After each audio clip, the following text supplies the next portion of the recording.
Cole Rourke had no reason to believe that morning would split his life in two, but it started with a sound that didn't belong. The cry of a red eagle echoed wrong across the canyon, sharp, restless. The bird circled above the jagged cliffs, diving again and again toward the same patch of stone. Cole slowed Iron Shadow and narrowed his eyes. 30 years on the frontier had taught him one thing. Out here, the land always spoke first. When an eagle won't leave the sky, he muttered under his breath, "Something down there ain't got long left." He drove his heels into Iron Shadow and thundered toward the rocks. The noon sun pressed down like a hammer. Heat shimmered across the sand in wavering waves. His canteen felt light. Too light. He'd spent 3 days chasing a creek that no longer existed, swallowed whole by the drought. Then he saw it. Half buried beneath a slab of fallen rock lay a young warrior from Naeli's band. The man's bronze skin was drawn tight with dehydration, lips split and dry, his face twisted even in unconscious pain. The stone had crushed down over his right leg, pinning him hard against the earth. Cole was off the saddle in an instant, mind already racing. The kid had been there since at least the night before. Maybe longer. Out here, the desert didn't give second chances. Another hour under that sun, and the boy would have been gone. No time for questions. No time for hesitation. The rock was too heavy to lift straight, but Cole saw a way. A few yards off, a dry mesquite trunk lay twisted and thick, tough enough to serve. He sprinted, yanked it free from the sand, and dragged it back. Sliding one end beneath the rock, he searched for the right angle. A smaller stone made a pivot point. He took a breath, braced himself, and drove down with everything he had. Muscles locked. Veins rose like cords under his skin. Sweat burned into his eyes. The rock fought him, stubborn as the land itself. "Come on. Move," he growled through clenched teeth. It shifted, just a fraction, but enough. Holding the pressure, Cole reached in, grabbed the young man by the shoulder, and pulled him free from the crushing weight. The leg was bad, swollen, bruised deep, likely broken. But the bone hadn't pierced the skin. That alone meant the kid still had a fighting chance. Cole moved fast. He tore long strips from his cotton shirt, the fabric ripping easy in his calloused hands. Nearby, he found 2 straight ocotillo branches. Solid, clean. Perfect. With steady, practiced movements, he set the leg as best he could. The warrior groaned faintly but didn't wake. Cole secured the splints tight, careful not to cut off circulation. Not a doctor's work, but enough to keep the man alive until he could do better. Then he lifted him. Lighter than expected. All sinew and muscle, built by the desert's cruelty. Cole hoisted him onto Iron Shadow, settling him in front of the saddle. One arm held the limp body steady, while the other gripped the reins. That's when he noticed the necklace. Turquoise stones, deep, vivid blue, woven with eagle feathers. And on the wrist, a leather band marked with symbols he recognized. Cole's stomach dropped. "This ain't just any rider," he muttered low. "You've got to be kidding me." This wasn't some wandering warrior. This was someone important. Maybe more than important. Maybe blood of a chief. "Well," he exhaled, turning Iron Shadow west. "Guess I stepped right into trouble." His cabin sat 2 hours out. 2 hours beneath a ruthless sky, carrying a man who might not make it. Cole tipped his canteen, letting the last drops fall onto the warrior's cracked lips. The water vanished instantly. The ride was brutal. Cole kept talking, even though he knew the young man couldn't hear a word. "You're gonna make it, kid. Hear me? I didn't drag you out from under that rock just to watch you die on my saddle. Hold on." He swallowed dry air. "Got a well back at my place. Cold water. Got herbs, too. You'll be all right. You hear me?" Maybe he was talking to the boy. Maybe to himself. 5 years alone in the desert had a way of stealing your voice. You forgot what it meant to speak to another soul. The land stretched endless around them. Towering saguaros stood like silent sentinels, arms raised against the burning sky. Viet Lai Hai Thu Hut Khan, Gia Hon Cole Rourke would remember that day for the rest of his life. The day the desert chose him. It started with a sound that didn't belong. The cry of a red eagle cut through the canyon, sharp, restless, wrong. The bird wasn't hunting. It wasn't soaring. It circled, again and again, dropping low over the same patch of broken rock like it was calling something out. Cole slowed Iron Shadow, eyes narrowing beneath the brim of his hat. Out here, you learned fast. When the desert sends a sign, you don't ignore it. When an eagle won't leave, he muttered, voice dry as dust. Something down there's dying. He kicked his heels in, and Iron Shadow surged forward. The heat hit like a wall. Midday in the open desert. No mercy, no shade. The air shimmered above the sand, twisting the horizon into something unreal. Cole's canteen was nearly empty. 3 days he'd been tracking a creek that had vanished like a ghost. The drought had taken it, same as it took everything sooner or later. Then he saw it. A body, half buried beneath a slab of fallen stone, wedged between jagged rocks, barely visible at first. A young man, one of Niley's band. Cole was off the saddle before the thought finished forming. The warrior's skin was burned bronze under the sun, stretched tight with thirst, lips split, breath shallow. Even unconscious, his face was locked in pain. A massive rock had crushed down across his right leg, pinning him to the earth like the desert meant to keep him. Cole scanned the scene once, fast, sharp. No time. The kid had been there all night, maybe longer. Another hour under that sun, and there'd be nothing left to save. Cole exhaled slow. All right, we do this now. The rock was too heavy to lift. But Cole didn't try to fight the desert head-on. He worked around it. A few yards away, a thick mesquite trunk lay dried and hardened by the sun.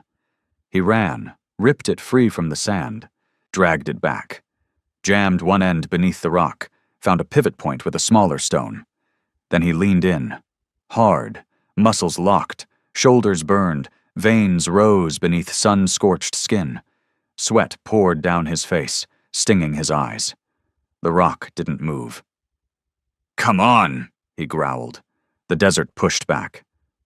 Move! It shifted, just enough. Cole held it there with everything he had, then reached in, grabbed the young warrior, and hauled him free in one violent pull. They both hit the ground hard. The leg was bad. Swollen. Twisted. Likely broken clean through. But no bone sticking out. Good. That meant the kid still had a shot. Cole didn't waste a second. He tore his shirt into long strips, hands moving with the certainty of a man who'd done this before. Found 2 straight ocotillo branches nearby. Strong. Clean. Perfect. He set the leg as best he could. The warrior groaned, a faint, broken sound, but didn't wake. Easy. Easy, Cole muttered, more instinct than thought. He bound the splints tight, steady hands working against the ticking clock of heat and time. Not pretty work, but it would hold. Then he lifted him. The kid was lighter than he looked, lean, hardened, built by a life that didn't allow weakness. Cole hauled him onto Iron Shadow, settling him in front of the saddle, one arm wrapped tight around his chest. That's when Cole saw it. The necklace. Turquoise, deep, rich blue, woven with eagle feathers. Real ones. Not decoration. Not for show. And the band around his wrist. Cole froze for half a second. Recognition hit like a bullet. Damn it! This wasn't just some wandering fighter. This was blood. Important blood. Maybe the worst kind of trouble a man could ride into. Cole swung into the saddle anyway. Too late now, he muttered, turning Iron Shadow west. Guess we see this through. 2 hours to his cabin. 2 hours under a sky that didn't care if either of them made it. He tipped his canteen, letting the last drops fall against the boy's cracked lips. Gone in seconds. The ride was long. Brutal. Cole kept talking. Didn't matter that the kid couldn't hear him. You ain't dying today. Not after I pulled you out of that rock. Silence. You hear me? You hold on. Wind swept across the open land, carrying nothing but heat. My place ain't far. Got water. Got shade. Got what you need. His voice softened, almost lost beneath the sound of hooves. Just don't quit on me now. 5 years alone in the desert had stripped most words out of him. But not this. Not today. Around them, the land stretched endless and unforgiving. Towering saguaros stood like silent witnesses, arms raised toward a sky that never answered.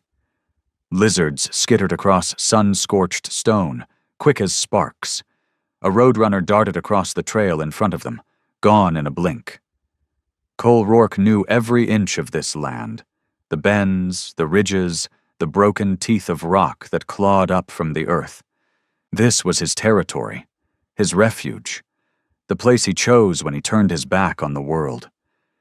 Out here there were no questions, no suspicious eyes, no ghosts from the past waiting in doorways.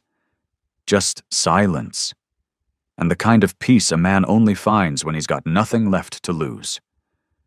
But now, holding the fading body of a young warrior from Naeli's band against his chest, Cole felt something he hadn't felt in a long time.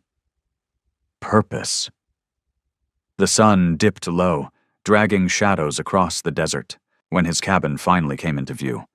Small, weather-beaten, but standing.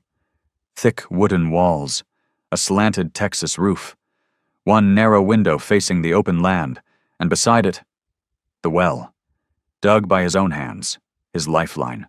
The only reason a man could survive this far out. Cole slid off Iron Shadow and lifted the young man down, carrying him inside. He laid him gently on the cot, the only piece of comfort in the entire cabin. Then he moved fast, fire lit, water heating, no wasted motion. From the shelves, he grabbed what he'd gathered over months.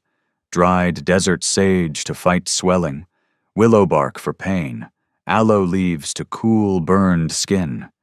He crushed and mixed them with practiced hands, turning them into a thick, dark paste that smelled sharp and bitter. He pressed it over the shattered leg, then cold cloths across the boy's burning forehead. The fever was bad. Too bad. Cole worked without stopping. A few drops of water to the lips every couple minutes, cloths replaced before they warmed, bandages checked, tightened, but never too tight. Time slipped away. The desert cooled. Night came hard.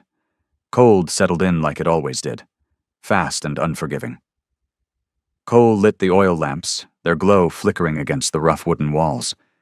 He didn't sit, didn't rest, couldn't. The boy needed watching. Cole studied his face in the shifting light. Young, no more than 20.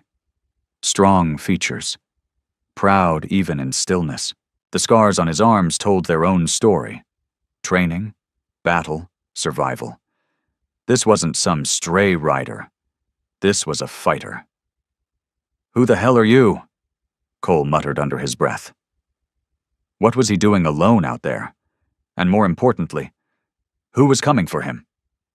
Cole stepped to the window, staring out into the vast dark. The sky was alive with stars, sharp, endless, watching everything below. Quiet. Too quiet. The kind of quiet that never lasts, because somewhere out there, beneath those same stars, Dustvale riders were already moving, hundreds of them. 750 warriors riding hard through the night. A chief's son had vanished. and they would not stop until they found him, alive or dead. When Cole opened his eyes at dawn, it wasn't the light that woke him. It was the dust, a massive cloud rising on the eastern horizon, staining the pale morning sky with a deep, unnatural red. Cole froze. That wasn't a storm. He knew the difference. This was worse. "Horses," he whispered. "A lot of them." He was on his feet in an instant, the chair scraping behind him. He'd barely slept an hour. The young warrior still lay on the cot, breathing steadier now. But weak. The fever had broken a little, thanks to the herbs. Cole moved to the window, squinting hard. The dust was closing fast. Now he could see them. Shapes in motion. Riders. Dozens. No, more. Way more. His pulse kicked hard. "They're coming for you," he murmured, glancing back at the unconscious boy. Less than 30 minutes later. They were there, surrounding the cabin completely. Cole stood at the narrow window, watching as warriors from Nayeli's band formed a perfect circle around his home.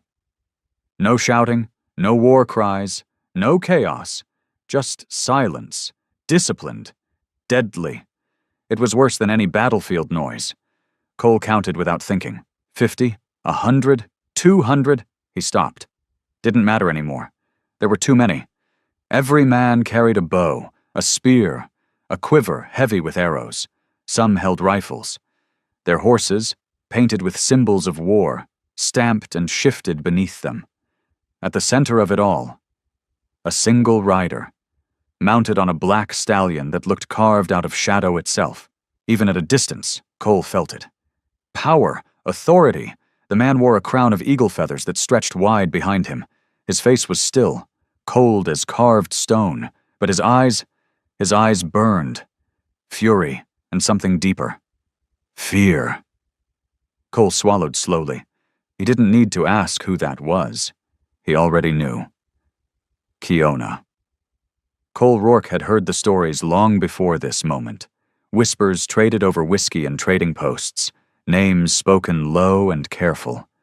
Kiona. The Storm Chief. Leader of one of the most feared and respected bands in the territory. A man who didn't bargain, didn't forgive.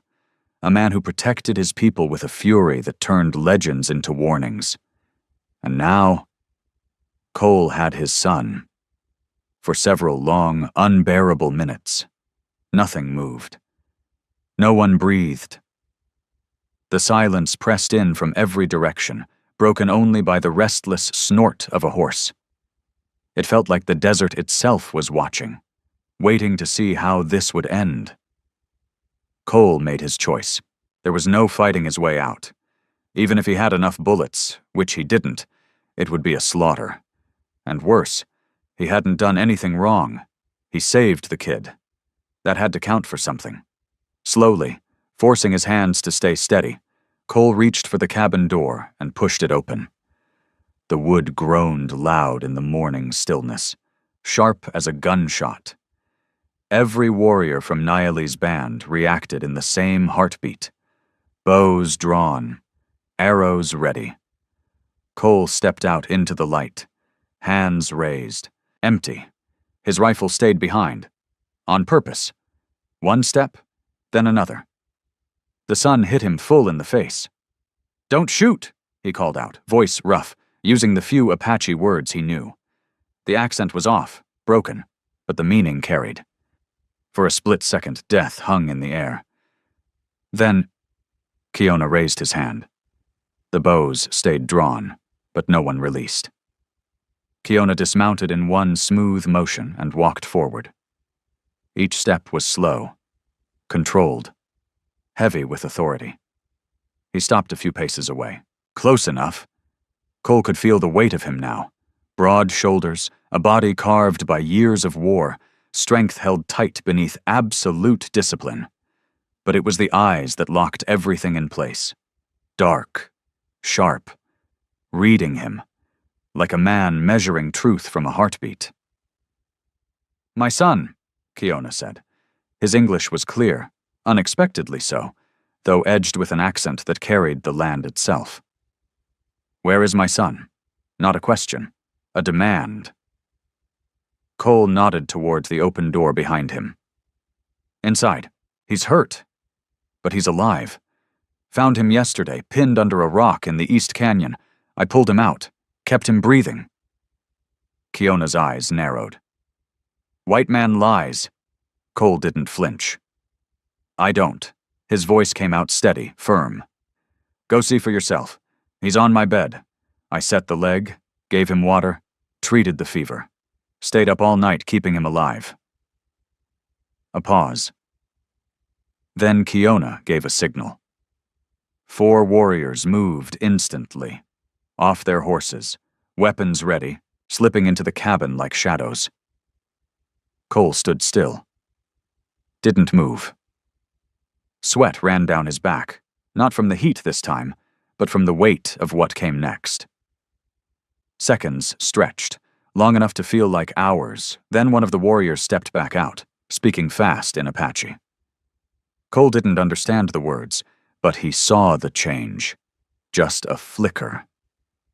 The stone cracked. The hardness in Kiona's face shifted, softened by something deeper. Relief. Without another word, Kiona moved past him and stepped inside. Cole followed. Slow, careful. Inside the cabin, everything felt smaller, tighter. Kiona dropped to one knee beside the cot. For the first time, the legend broke. Just for a moment. He reached out, touching the young man's forehead with surprising gentleness. His fingers moved to the bandaged leg, studying the splint, the herbs. He lifted the edge slightly, smelling the paste Cole had made. Then his voice. Low, tight. Taza. Not a title, not a warrior's name. A father's voice. "My son." Cole felt something shift in the room, something real, something human. So that was his name. Taza. Cole locked it into memory. Kiona rose slowly and turned back toward him. Now his eyes were different. Still sharp, still dangerous, but layered now. Gratitude, suspicion, confusion. A white man had saved his son. That truth cut straight across everything Kiona had ever learned about white men. He studied Cole in silence.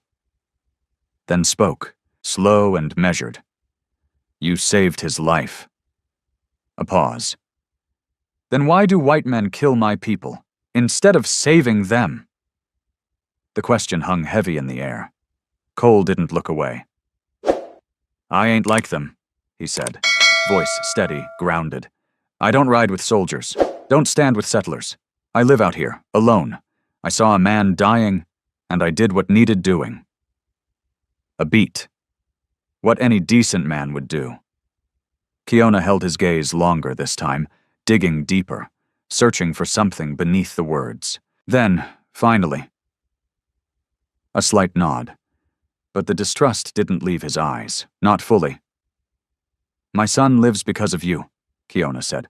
"That creates a debt." Cole shook his head immediately. "I don't want anything. I didn't do it for that." Kiona's voice hardened just a little. "A debt must be paid. That is our way." He stepped closer, presence heavy, unshakable. "But my people do not trust white men, and we have reason. We have been lied to, robbed, slaughtered." Cole's jaw tightened. He couldn't argue that. He'd seen it, lived long enough to know the truth behind those words. "I understand," he said quietly. Kiona straightened to his full height. "Then prove it." Cole frowned slightly. "Prove what?" "That your heart is true," Kiona said. "That you did not save my son for gain, or to use him against us." Cole exhaled slowly. "And how exactly am I supposed to do that?" Kiona turned, stepping towards the open doorway. His eyes drifted out across the endless horizon. "You have 3 days." Cole felt that land hard. "In 3 days you bring me something. Something that shows your honor. Something that proves you are not like the others. Silence. And if I can't? Kiona looked back at him. Cold, absolute. Then saving my son will not erase what your kind has done. 3 days. That was all. 3 days to prove he wasn't the enemy. 3 days to convince a man who had spent a lifetime learning not to trust men like him. Outside, warriors from Naili's band settled into position around the cabin. Watching. Waiting. Cole stepped out and lowered himself onto the dry dirt, elbows resting on his knees, staring at nothing. Thinking. Kiona had left Pike's watch, 20 men to keep an eye on him, not prisoners, but not free either. Inside, Taza drifted in and out of consciousness, barely holding on. Each time he woke, he drank like a man pulled from the edge of death, then slipped back under again. Cole stepped away from the cabin and walked toward his well. The warriors tracked him with their eyes, silent, unreadable. He dropped the wooden bucket, hauled it back up, and drank deep. Cold water. Clear. It hit his throat like life itself. And that's when it came to him. Not gold, not weapons, not anything a man could carry in his hands. His cabin held nothing of value, just tools, blankets, and enough supplies to stay alive. But 2 years ago, he'd found something. Something no man out here was supposed to find, and live long enough to keep. A hidden spring. More than that, a cavern beneath the earth, filled with clear, flowing water, fed by an underground river that never ran dry. He'd stumbled on it by accident. Iron Shadow had nearly gone down when the ground gave way near a narrow crack in the rocks. That crack led to everything. Water. Endless water, the most valuable thing in the entire desert. He'd kept it secret, had to, because if word got out, the settlers would come. They'd flood the land, strip it bare, kill whatever piece remained. So he kept it to himself. Visited it only when he had to. Filled his canteens, walked away, never told a soul. Because out here, giving up a water source was the same as giving up your life.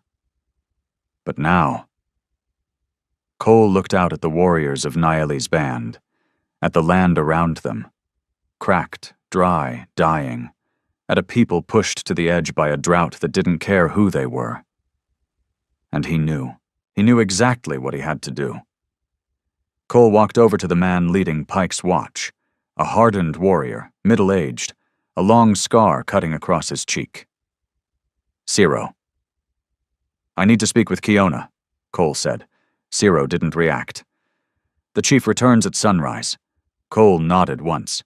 It can't wait. I've got something to show him, but I gotta take him there myself. Ciro studied him for a moment. Then, you wait. Cole exhaled through his nose. Didn't argue. Didn't push. All right, because the truth was, he didn't have a choice. Cole Rourke returned to his cabin and spent the rest of the day watching over Taza. By late afternoon, the young warrior's eyes finally opened fully. His gaze locked onto Cole's, and for a brief moment there was confusion. Then clarity. You saved me, Taza said in Apache. Cole didn't catch the words, but he understood the truth in the voice. He gave a small nod and handed him water. Taza drank deeply, like a man clawing his way back to life. Then he tried to sit up, pain cutting through him as his splinted leg shifted. Easy, Cole said, steadying him, easing him back down. That leg's gonna take time. They didn't share the same language, but they didn't need to. Cole showed him the splint, the way the branches held the bone in place, the herbs pressed into the wound. Taza watched closely, nodded once. That night, Cole barely slept. His mind kept circling the same thought. The choice he'd made. Giving up the spring meant losing everything he'd protected for years. But it also meant giving Naili's band something far greater than survival. It meant hope. Dawn came with a strange, cool breeze rolling across the desert. And then, Kiona returned, riding that same black stallion with more warriors behind him.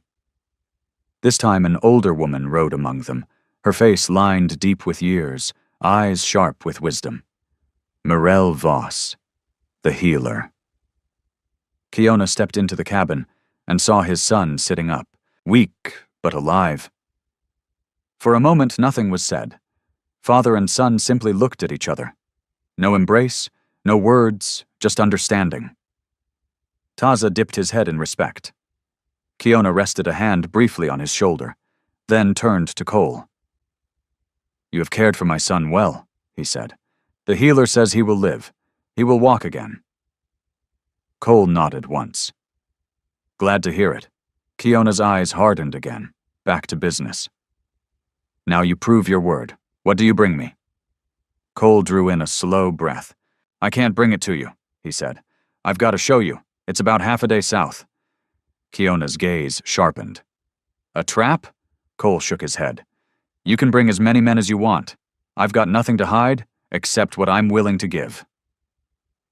Kiona studied him for a long moment, then a single nod. "We ride now. 30 men come with us." Cole saddled Iron Shadow, tightening the straps with steady hands. Behind him, a voice called out, "Taza." He stood in the doorway, leaning on a rough walking stick. He spoke in Apache. Kiona listened, then translated. "My son says he trusts you. He says your hands were gentle when you healed him. He says your eyes do not lie." Cole swallowed hard. A tight knot formed in his chest. He looked at Taza, gave a small nod. Taza returned it. That was enough. They rode south. Cole led the way. Kiona rode behind him, with Naili's riders following in silence. No one spoke. Only the steady rhythm of hooves across dry ground filled the air. The sun climbed higher, pressing heat back into the land. After hours of riding, Cole began searching for the signs he'd left behind. A rock shaped like an eagle. 3 cacti standing in a perfect line. A formation that looked like a clenched fist. He found them all. "This is it," Cole said, pulling Iron Shadow to a stop. To anyone else, it looked like nothing. Just more rock, more dust. The warriors glanced around, confused. Cole dismounted and walked toward a narrow crack between 2 towering stone walls. So thin, it looked like nothing more than shadow. He ducked inside. "Follow me," his voice echoed back. "One at a time. It's tight, but it's safe." Kiona hesitated, just for a breath, then stepped in. The others followed. The passage was suffocating. Stone pressed close on both sides, scraping shoulders, stealing breath. But after 30 paces, it opened. Wide. Vast. Cole struck a torch from a hidden notch in the rock. Flame flickered, and the darkness broke. Before them, water. A massive underground cavern, and at its heart, a lake that shimmered like 1,000 diamonds under the firelight. Clear, still, endless, at least 100 yards across. You could see the bottom.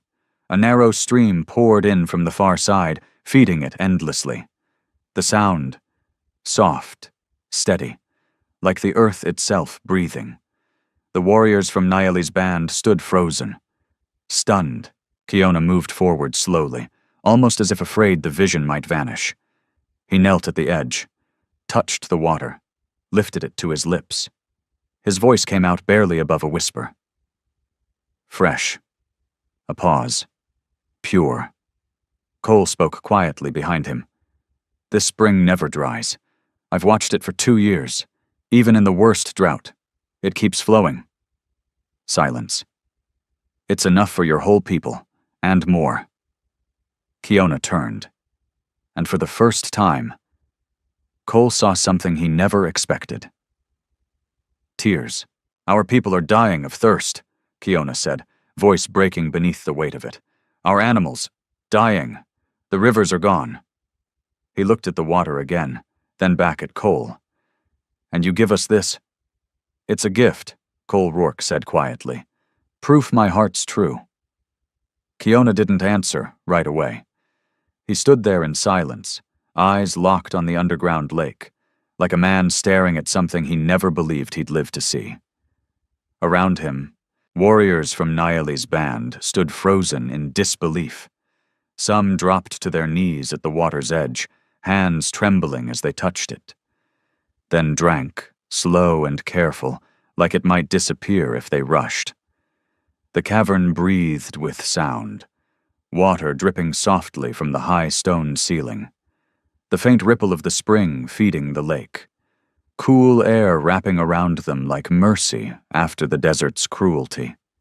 Torchlight flickered, casting long, shifting shadows across the rock walls. One of the older warriors stepped forward, his voice thick with emotion as he spoke. Ciro. Kiona listened, then turned to Cole. Ciro says this water is a gift from the spirits, Kiona translated.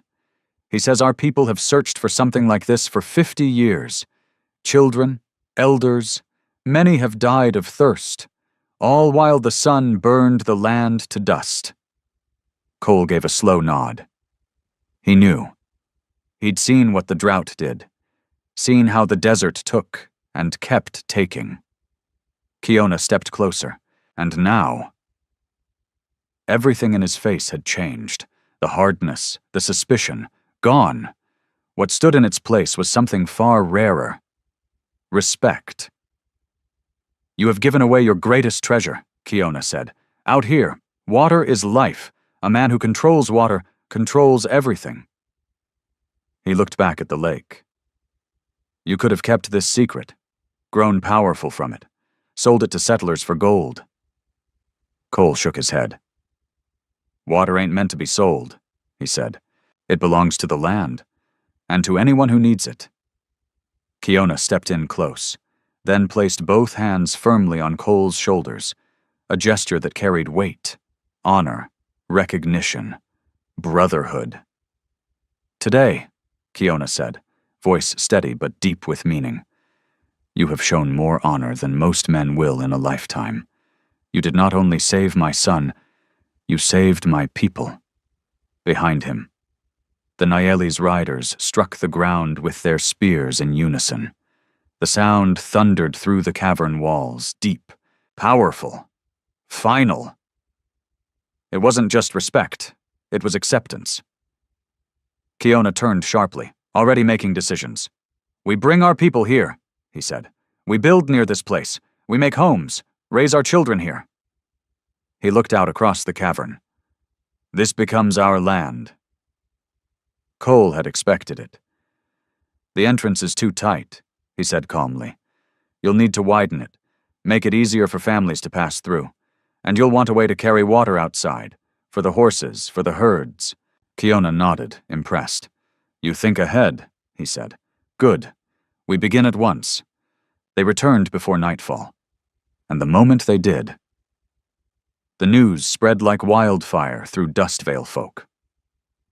Cole stood back, watching as hundreds gathered around Kiona, listening to the story of the hidden spring. You could see it happening. Hope.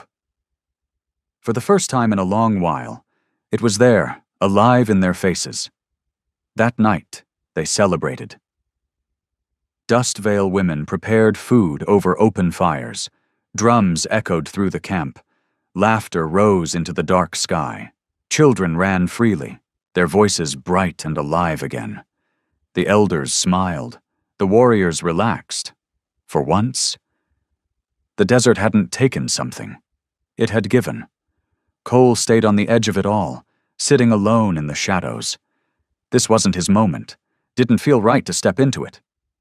But then, Taza came for him. Still weak, leaning on a rough stick, supported by 2 young warriors, but walking, alive. He reached Cole and spoke, his English rough, broken but clear enough. Sit with us, Taza said. You belong here now. Cole looked at him. Really looked, then gave a quiet nod. He let them guide him into the center of the circle. They handed him food, dried venison, cornbread, wild fruit. Simple, but real. He ate in silence at first, listening as the elders spoke, their voices carrying stories older than the land itself. And for the first time in years, Cole Rourke wasn't alone. Even without understanding every Apache word, Cole Rourke felt the meaning in the air, in the gestures, the faces, the weight behind every voice. Then Kiona rose, and silence fell. The entire circle stilled as he spoke, his voice strong, steady, carrying across the firelight. He spoke for several long minutes in Apache, then turned to Cole and shifted into English. I have told my people of your courage, Kiona said, of your generosity.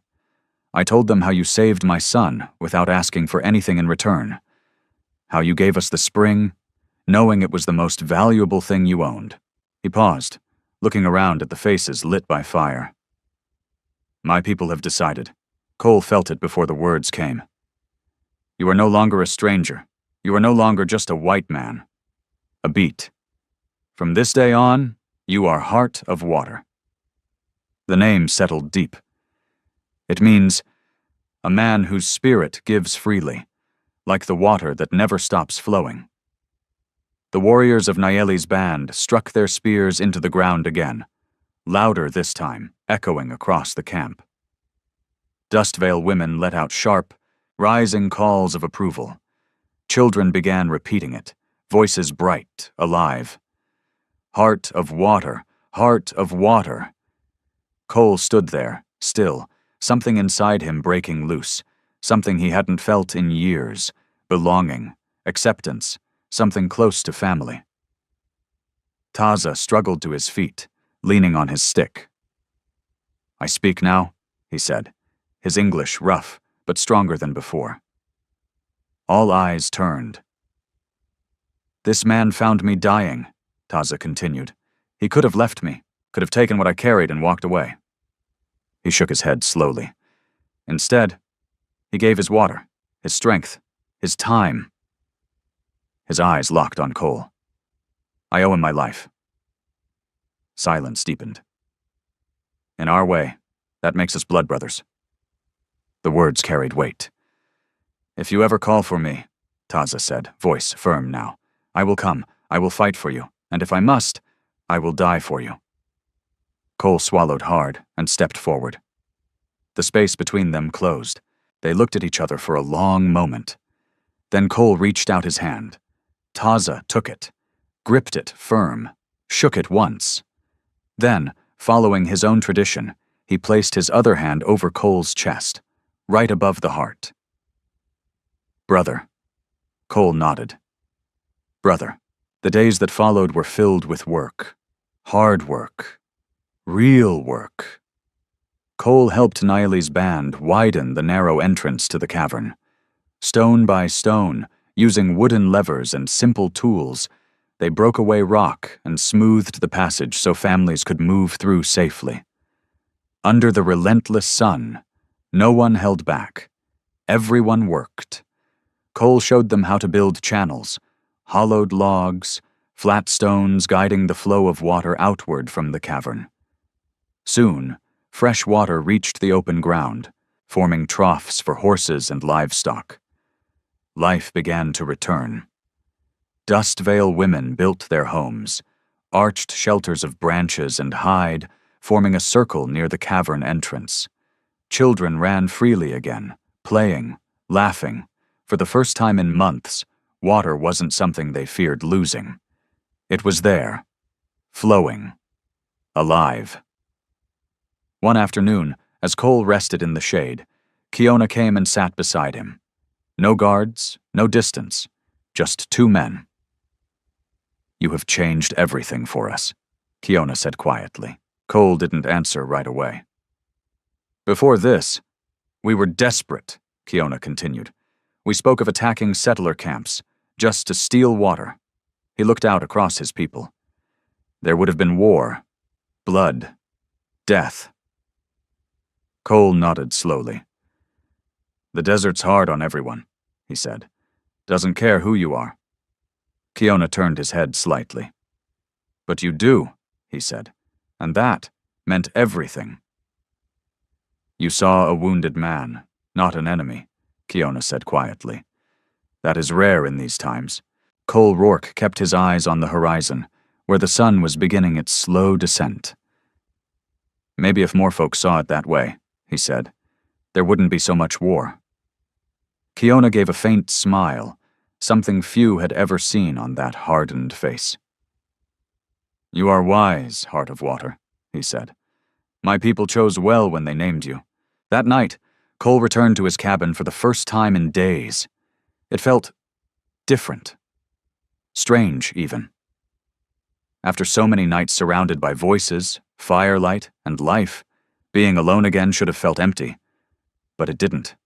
Not anymore. Because now he knew, half a day's ride away, there was a place where he belonged. Cole lay back on his cot and closed his eyes. A week ago, his life had been simple.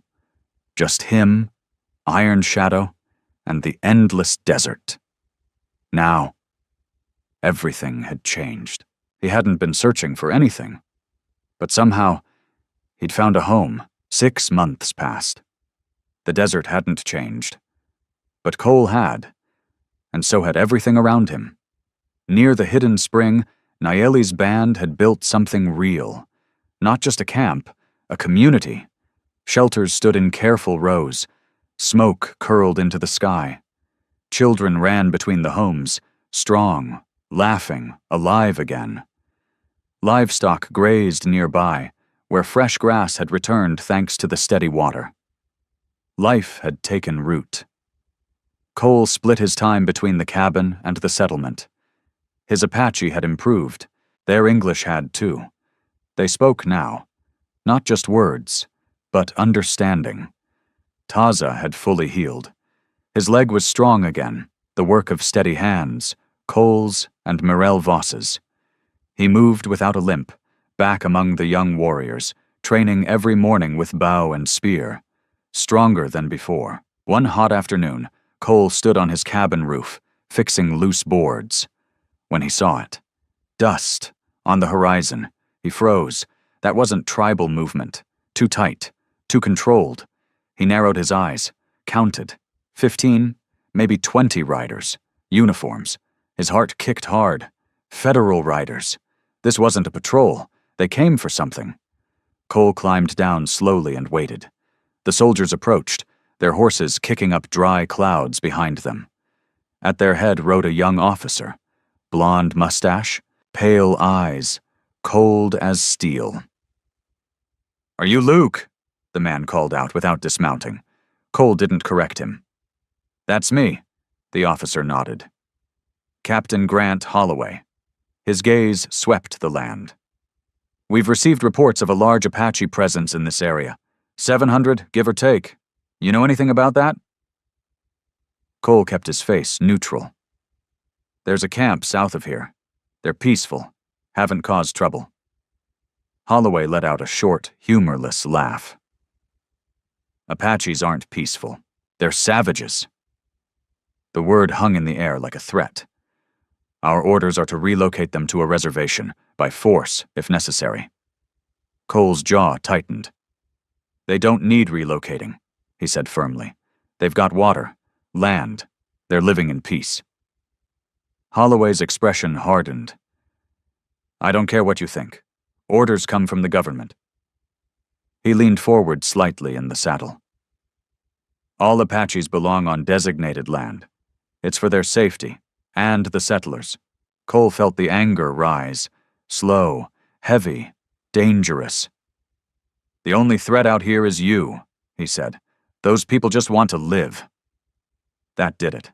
Holloway swung down from his horse and stepped forward until they stood face to face. "Listen carefully," he said, voice low and sharp.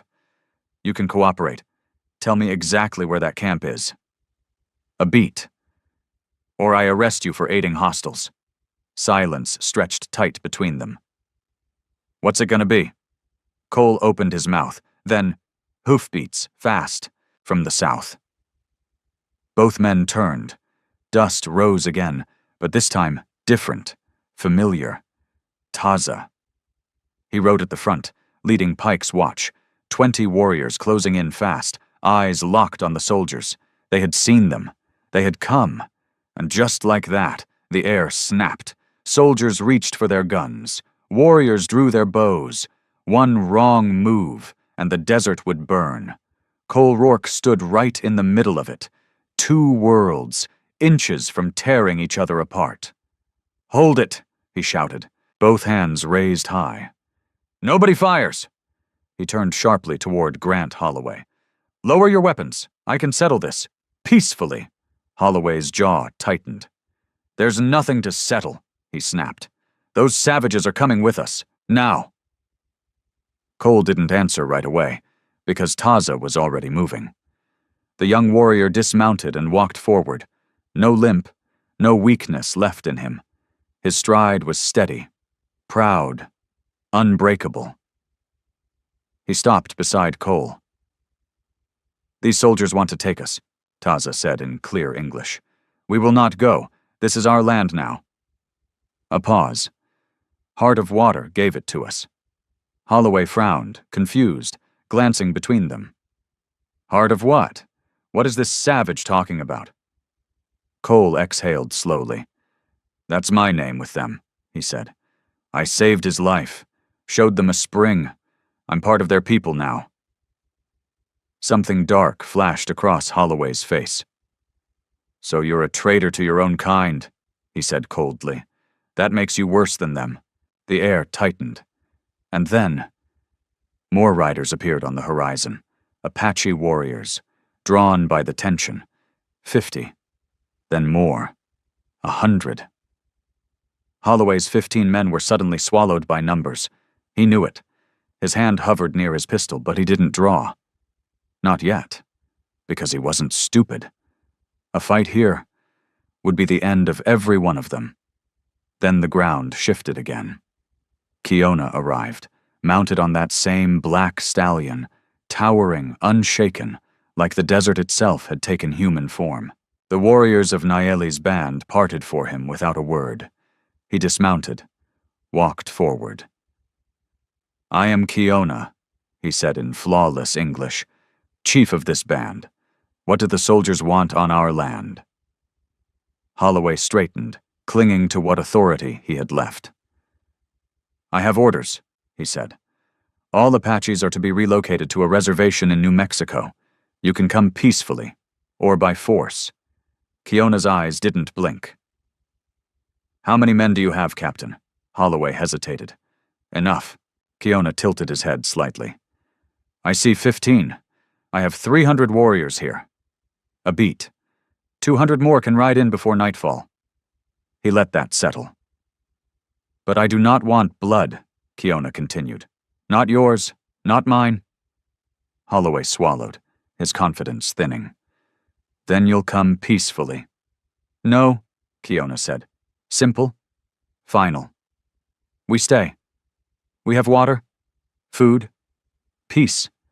We have attacked no one, taken no cattle, burned no homes." He stepped closer. "So tell me, why should we leave?" Holloway opened his mouth, but Cole stepped in. "Captain Holloway, listen to me," he said. "I've lived out here 5 years. I know these people now. They're not a threat. They've got everything they need. Leaving them alone is the right call." "My orders." "Your orders come from men who've never set foot on this land," Cole cut in. "Men who don't understand that forcing these people into reservations is going to spark more bloodshed." He held Holloway's gaze. "Is that what you want?" Silence. Cole saw it then. The crack. Holloway was young. Too young for this kind of decision. He didn't want his name tied to a massacre. Taza stepped forward. "My brother, Heart of Water, speaks truth," he said. "We do not want war. We want to live. If attacked, we will defend our families. But we choose peace." The wind picked up, stirring dust between them. No one moved. The soldiers shifted uneasily. The warriors waited, everything balanced on one decision. Then, Kiona spoke again. "Captain," he said, voice steady, controlled. "I give you a path." Holloway looked at him. "Go to your superiors. Tell them you found a peaceful band, no threat. Tell them we have water. We live far from settlements." A pause. "Ask for permission to leave us be." "And if they refuse?" Holloway asked. Kiona's eyes hardened. "Then return, with more soldiers, and we will speak again." Another beat. "But today, no one needs to die." Holloway looked around, at the warriors, at the numbers, at the truth of it. Any move now was suicide? Slowly. He nodded. "I'll speak to my command," he said. "But this isn't over." "I know," Kiona replied. The soldiers mounted up, turned, and rode north, disappearing into the horizon. Cole stood there, watching until the last trace of dust faded. Then, he let out a long breath. Taza stepped beside him, placing a firm hand on his shoulder. "Thank you, brother," he said. "Your words stopped a war today." Cole nodded slightly. "Today," he echoed. His eyes drifted to the distance. "They'll be back." Kiona stepped up beside them. "I know," he said quietly. A pause. "But we have time now. And out here, time was everything."